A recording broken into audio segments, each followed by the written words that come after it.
This week at NASA.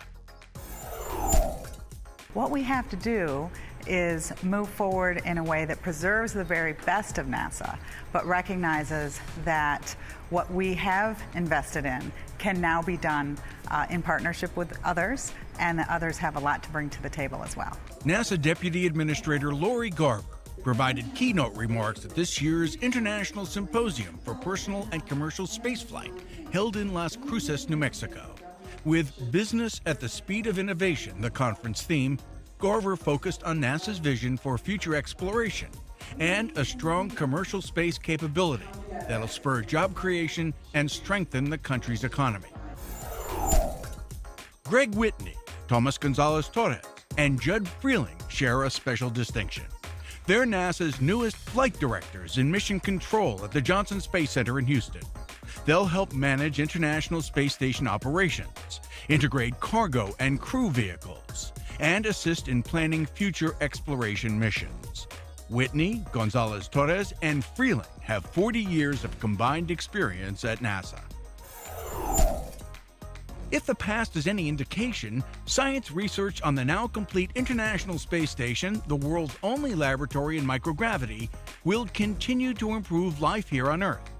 One success story, the Advanced Astroculture Investigation by a team at the University of Wisconsin-Madison.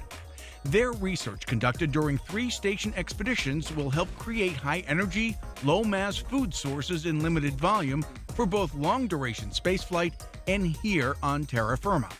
Among other contributions, the technology behind ADVAST's novel air purifier that kills 98% of airborne pathogens is now in widespread use in food preservation, in doctors' offices, and everyday living environments.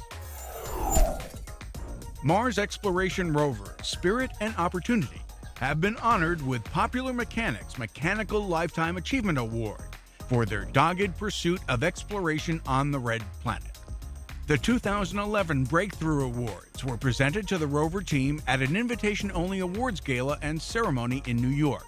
Other awardees included famed director and former NASA Advisory Council member James Cameron, who received the Breakthrough Leadership Award for technological innovations that have changed the face of filmmaking. More on the awards and their winners is in the November issue of Popular Mechanics. So, Governor, I just wanted to now that you're officially on campus. Yeah. Florida Governor Rick Scott and Lieutenant Governor Jennifer Carroll visited the Kennedy Space Center. Center Director Bob Cabana led them on a tour of Kennedy's operations and checkout building, where NASA's new Orion multipurpose crew vehicle will be prepared for launch. Scott and Carroll also visited Launch Complex 40 on Cape Canaveral Air Force Station, from where SpaceX's Falcon 9 rocket will lift off for the International Space Station on a test flight for NASA. The state's top officials also held a Florida cabinet meeting and space industry roundtable at the Kennedy Space Center Visitors Complex.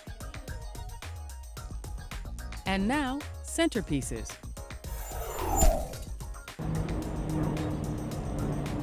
Virginia Governor Bob McDonnell paid a visit to NASA's Wallops Flight Facility for a first-hand look at the development of Orbital Sciences Corporation's Taurus II rocket that will start carrying supplies to the International Space Station in 2012. Orbital will be conducting missions for NASA under the agency's Commercial Orbital Transportation Services Project and Commercial Resupply Services contract. During the visit, the governor also received a construction update on the Mid-Atlantic Regional Spaceport's Launch Pad 0A, from which the Taurus II will launch. The first Taurus II launch is currently slated for early 2012. Virginia's taken a kind of a renewed interest in everything that's going on at Wallops. And I think it was a good opportunity for him to come in and kind of tour the facilities we have here and just see what all is taking place here at Wallops. Just wonder what it means and where it is, and it's really interesting. What's getting the attention of passers-by in Baltimore's Inner Harbor is a unique art exhibit that's literally lighting up this tourist destination. Like a laser show. Yeah, I really didn't know what exactly. I had no idea it was something that was fascinating or scientific at all. Yeah.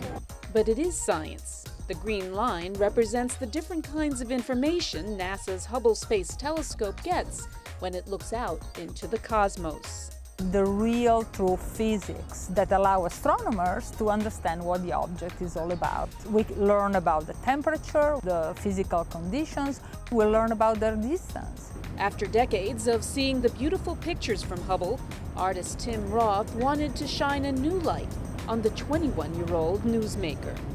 This is the job of art, is really not to explain immediately, is more really to puzzle people. So the people are standing there and say, oh, what's that? So the people get interested. While Roth knows many who walk by think the display on the wall of the Maryland Science Center looks like a heartbeat, he says it is in a way, but it's the heartbeat of the universe.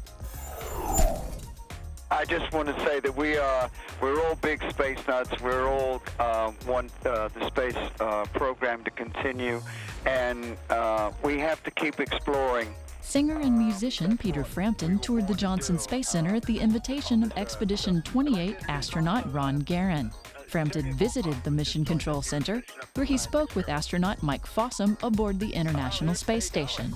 The guys here don't believe you're actually in space, so can you prove it to us? We believe you! That's amazing! Frampton's stops included astronaut training facilities and watching engineers developing vehicles to explore the surfaces of distant planets, asteroids, or moons. Frampton and Guerin corresponded while Guerin lived on the space station during Expedition 28. Guerin came alive at Frampton's August concert in San Francisco via a special downlink from space. The year-long celebration of Stennis Space Center's 50th anniversary continues. It was 1961 when NASA announced its plans to build a rocket engine test facility in South Mississippi. Stennis's rich history and role in the future of space exploration was cited at a center event by NASA Administrator Charlie Bolden. One of these days when my granddaughters are preparing to get on a rocket ship and go to Mars, they're going to have the satisfaction, and their granddad is going to be able to tell them, I'm comfortable with what you're about to do. I know the engines are going to be good because they've been through Stennis and they've been through the state of Mississippi. So thank you all so very much for what you do. God bless all of you. The center held the final round of its Legends Lecture Series. Influential former employees and contractors joined current employees in sharing experiences and contributions that have played a vital role in the center's development. This whole workforce, doesn't matter what badge you wore or who you were, was a can-do outfit. There was nothing that you couldn't take on and wouldn't take on and couldn't accomplish. 3, 2, 1. We have ignition and liftoff of a Delta II rocket carrying NASA on an odyssey back to Mars. 10 years ago, on March 24, 2001, the Odyssey spacecraft reached Mars to study and map the elemental composition of the Martian surface and evaluate the red planet's radiation environment. Odyssey also has served as a communication relay for most of the data sent home by the Phoenix lander and the Mars rovers, Spirit and Opportunity. It also became the middle link for continuous observation of Martian weather by NASA's Mars Global Surveyor and the Mars Reconnaissance Orbiter. In 2010, Odyssey became the longest-serving spacecraft at the Red Planet. And 5 years later, NASA released the Solar Terrestrial Relations Observatory into the heavens to stereographically image the Sun and its emissions. The two identical space-based observatories, Stereo A and Stereo B, orbit the Sun, one ahead of the Earth, the other trailing. This dual perspective allows scientists to better see the structure and evolution of solar storms as they move from the Sun into space. And that's This Week at NASA. For more on these and other stories, log on to www.nasa.gov.